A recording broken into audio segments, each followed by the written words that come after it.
दोनों ही डैडी अपने बिल समय पर चुकाते थे, लेकिन एक अपने बिल सबसे पहले चुकाते थे जबकि दूसरे अपने बिल सबसे अंत में चुका। तो यकीन था हमारा मकान हमारा सबसे बड़ा निवेश और हमारी सबसे बड़ी संपत्ति है। तो दूसरे डैडी का मानना था मेरा मकान एक दायित्व है और अगर आपका मकान आपका सबसे बड़ा निवेश है तो आप संकट में हैं।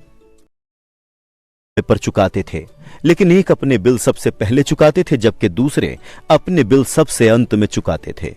एक डैडी का यह मानना था कि कंपनी या सरकार को आपकी और आपकी आवश्यकताओं की परवाह करनी चाहिए। वो हमेशा वेतन वृद्धि, रिटायरमेंट योजनाओं, चिकित्सकीय लाभ, बीमारी की छुट्टियों, छुट्टी के दिनों की संख्या और दूसरी सुविधाओं के बारे में चिंतित रहते थे।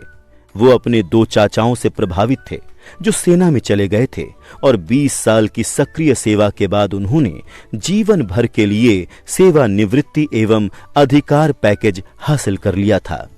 वो सेना द्वारा सेवानिवृत्त कर्मचारियों को दिए जाने वाले चिकित्सकीय लाभ और अन्य सुविधाओं की भी तारीफ करते थे। वो विश्वविद्यालय में उपलब्ध लंबी कार्यकाल अवधि से भी प्रेम करते थे। कई बार आजीवन नौकरी की सुरक्षा और लाभ का विचार नौकरी से भी ज्यादा महत्वपूर्ण दिखता है। वो प्रायः कहते थे मैंने सरकार के लिए बहुत मेहनत से काम किया है, इसीलिए मैं इस तरह के लाभ का हकदार हूं। दूसरे डैडी पूरी तरह से आर्थिक स्वावलंबन में यकीन करते थे।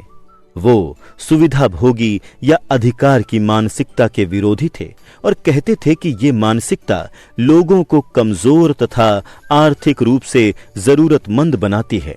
वो आर्थिक रूप से सक्षम होने पर बहुत जोर देते थे।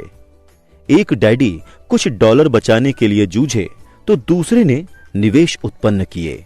एक डैडी ने मुझे सिखाया कि अच्छी नौकरी खोजने के लिए प्रभावशाली बायोडेटा कैसे लिखा जाए, तो दूसरे ने मुझे सिखाया कि शक्तिशाली व्यावसायिक और वित्तीय योजनाएं कैसे लिखी जाएं ताकि मैं दूसरों को नौकरियां दे सकूं।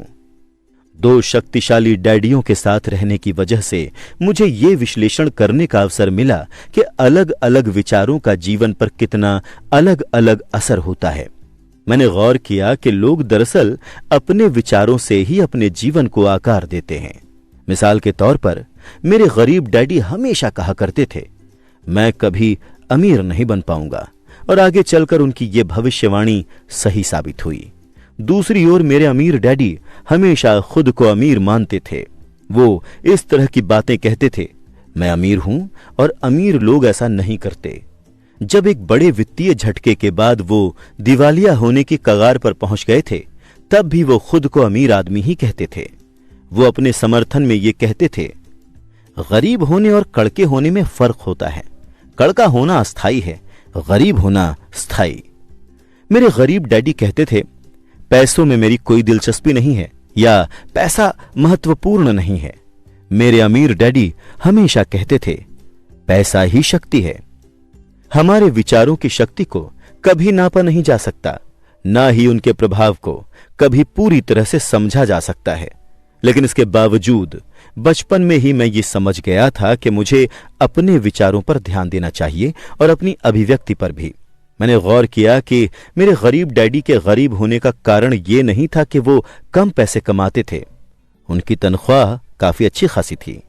वो तो अपने विचारों और कार्यों के कारण गरीब थे। दो डैडी होने के कारण मैं बचपन में ही बहुत सजग और जागरूक हो गया था कि मैं किन विचारों को अपनाऊं, मैं किसकी बात मानूं, अपने अमीर डैडी की या फिर गरीब डैडी की। हालांकि ये दोनों ही शिक्षा और सीखने को बहुत महत्वपूर्ण मानते थे, लेकिन क्या सीखा जाए इस बारे में दोनों की राय अलग अलग थी। एक चाहते थे कि मैं मेहनत से पढ़ूं, डिग्री हासिल करूं और पैसे कमाने के लिए कोई अच्छी नौकरी हासिल कर लूं।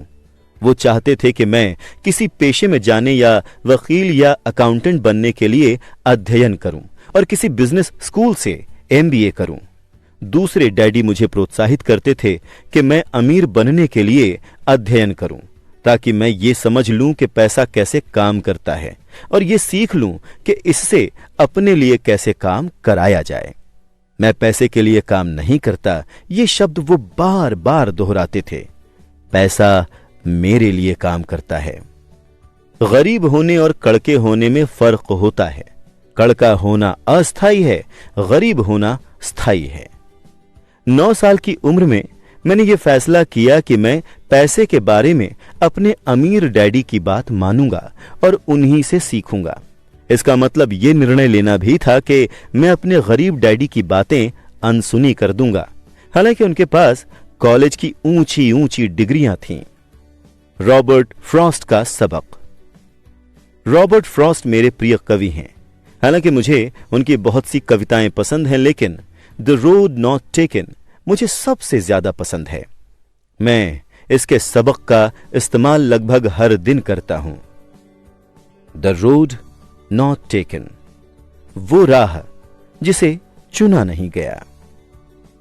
पीले जंगल में 2 राहें अलग अलग जा रही थीं और अफसोस कि मुझे उन दोनों में से एक को ही चुनना था। और यात्री के तौर पर मैं काफी देर तक खड़ा रहा और मैंने एक को देखा जितनी दूर तक मैं देख सकता था इसके झुरमुटों में मुड़ने से पहले। फिर मैंने दूसरी राह चुनी जो उतनी ही अच्छी थी और संभवतः इसका दावा बेहतर था, क्योंकि यहां घास ज्यादा थी और राहगीर कम गुजरे थे। और उस सुबह दोनों ही राहें एक जैसी पत्तियों से ढकी थीं, जिन पर किसी ने चलकर निशान नहीं बनाए थे। ओह, मैंने पहली राह को किसी दूसरे दिन के लिए छोड़ दिया, लेकिन ये जानते हुए कि रास्ता किस तरह आगे रास्ता खोलता जाता है। मुझे यकीन नहीं था कि मैं वहां कभी लौट पाऊंगा। मैं आह भरकर ये कहूंगा, आज से युगों युगों के बाद। एक जंगल में 2 राहें अलग अलग जा रही थीं और मैंने उस राह को चुना जिस पर कम लोग यात्रा करते हैं, और इसी से सारा फर्क पड़ा। इतने बरसों में मैंने अक्सर रॉबर्ट फ्रॉस्ट की कविता के बारे में विचार किया है। पैसे के बारे में मेरे उच्च शिक्षित डैडी की सलाह और नजरिए को न मानने का निर्णय दुखद था, लेकिन यह कैसा निर्णय था जिसने मेरी जिंदगी की दिशा तय कर दी। एक बार जब मैंने ये फैसला कर लिया कि किसकी बात मानूंगा, तो धन के बारे में मेरी शिक्षा शुरू हो गई। मेरे अमीर डैडी ने मुझे 30 साल तक सिखाया, जब तक कि मैं 39 साल का नहीं हो गया। इसके बाद उन्होंने सिखाना छोड़ दिया, क्योंकि तब उन्हें एहसास हो गया कि मैं वो सब कुछ जान गया था और पूरी तरह से समझ गया था जो वो अक्सर मेरी मोटी खोपड़ी में घुसाने की कोशिश करते थे। पैसा शक्ति का एक रूप है, लेकिन वित्तीय शिक्षा इससे भी ज्यादा शक्तिशाली है। पैसा आता जाता रहता है, लेकिन अगर आप जानते हैं कि पैसा कैसे काम करता है, तो आप इस पर काबू कर सकते हैं और दौलत बनाना शुरू कर सकते हैं।